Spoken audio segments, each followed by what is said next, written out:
Ever tried to, like, get anything done, in a heat wave, but, like, without even a fan? Oh, tell me about it. Just no moving air. It's brutal. Now, imagine that same kind of heat, but, like, across a whole country, right?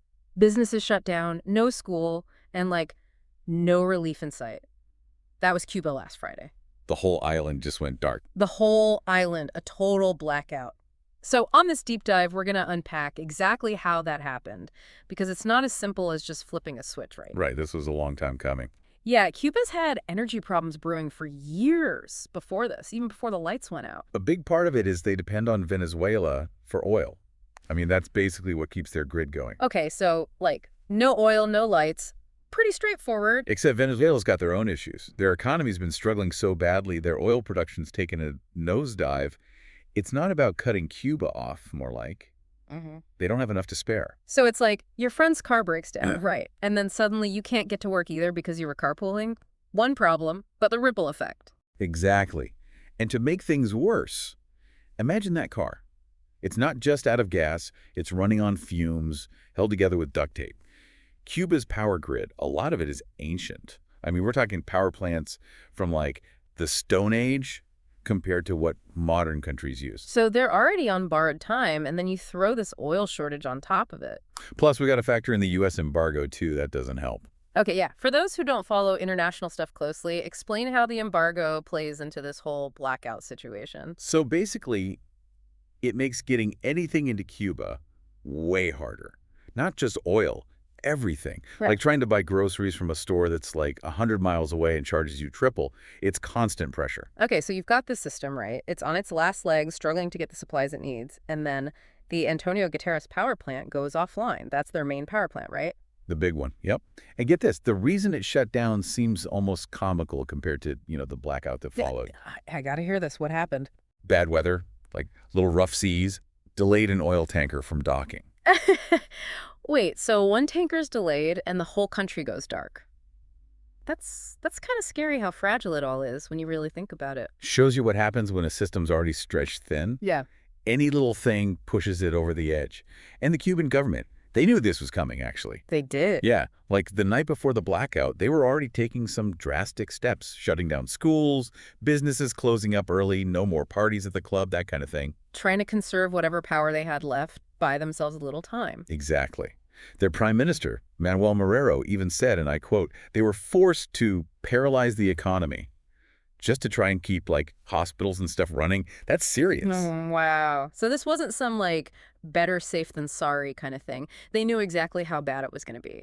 And it really makes you think about the people, right? Like, it's easy to get caught up in the technical stuff, the grid, the oil, whatever. But this is about people in Cuba, millions of them, suddenly living in a whole different world. Right, and we can't forget that human cost. Yeah. It's not just an inconvenience, it's people's lives completely disrupted. We actually found a story. This guy in Havana said he'd been living there 3 years, never even had a flicker, and then, bam, total darkness.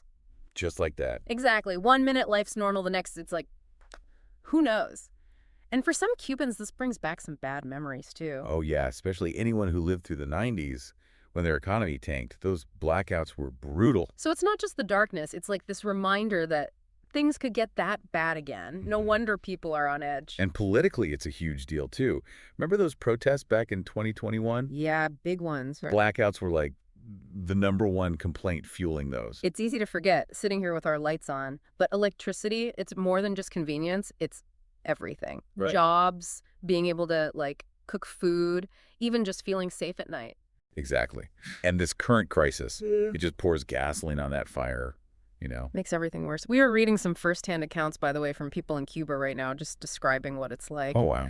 One that stuck with me, this woman, Lily Gonzalez, she sells homemade soap, lives in Cienfuegos. Okay. She was saying the heat is unbearable, no fans, obviously, hard to sleep, kids can't focus for school. It's just rough. And then you add on top of that, the average salary in Cuba is like $10 a month. $10. $10. So imagine trying to afford anything, let alone when everything's harder because the power's out. Which is where this whole generator thing comes in, right? Like, Yeah. people buying generators off the black market, but they cost like $1,500. Yeah, I saw that. Wild. It's more than most people make in a year. How's that even? It speaks to how resourceful they have to be. Like we talked about the embargo, right? This forced Cubans to create this whole informal economy, bartering, trading, whatever it takes to get by. So it's like this crisis didn't invent that, but it just amplified it, like cranked it up to 11. Exactly. Now, obviously, it doesn't make the hardship go away, but there's something to be said for that resilience, right? Like the human spirit finding a way, even when things are this bad. Hmm. It's kind of inspiring in a weird way. Makes you wonder, though, like, how long can that last? And for anyone listening who's thinking, well, that's Cuba, I don't live there, this whole blackout, it actually has some lessons for all of us. That's the thing, isn't it? We might think, oh, that's Cuba, that's their problem. But But what happened there? Can it happen anywhere? in a way, yeah. Like it forces us to think about our own systems. Even in, wealthier countries, our infrastructure, it's got weak points. Okay, so you're saying even if we're not relying on, like, 60-year-old power plants. Even then, yeah. Power grids, water systems, the internet, all it takes is one bad storm, a cyber attack, even just things getting old and breaking. Right, stuff we don't even think about till it goes wrong. Like that time Listeners Region had that huge blackout a while back. Exactly. Mhm. Point is, it can happen. So Cuba's like a wake-up call, maybe. Makes you think about, are we prepared if something similar went down here? It does make all those like on-demand services we love seem a little precarious, doesn't it? When you realize how much depends on things just working. Right. And it's bigger than that, even. Cuba, they depend on other countries, right? Oil from Venezuela, that kind of thing. Hmm. But that's all of us now, globally. Something happens over there, we feel it over here. The pandemic really rammed that point home, I think. Used to be supply chain was just this boring business term. Now we all know what it means when it breaks down. Exactly. So this interconnectedness, it cuts both ways. Cuba reminds us, we got to think ahead. What resources do we rely on? Can we get them elsewhere if needed? It's about being less fragile. Less hope it never happens, more what if it does? Exactly. But amidst all the doom and gloom, there's another side to Cuba, right? We can't ignore the human side of this. It's easy to get caught up in the numbers, the politics, but there's Lily, that soap maker we talked about, and millions like her. They're the ones actually living this. It's like every headline has a whole bunch of smaller stories underneath it, right? And those matter just as much. Absolutely. And sometimes those smaller stories, they're about hope, too. Like Cubans have been dealing with shortages, workarounds for decades. They're masters of adaptation. That whole necessity is the mother of invention idea. Right. And while we wouldn't wish those hardships on anyone, you got to admire the resilience, finding ways to make things work even when the deck's stacked against them. It's pretty amazing.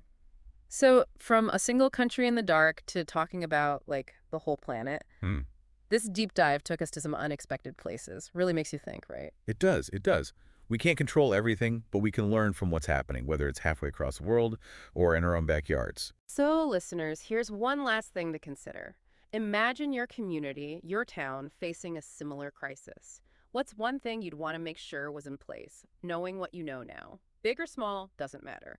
Because thinking about it, talking about it, that's the first step to being ready. Thanks for joining us on this deep dive.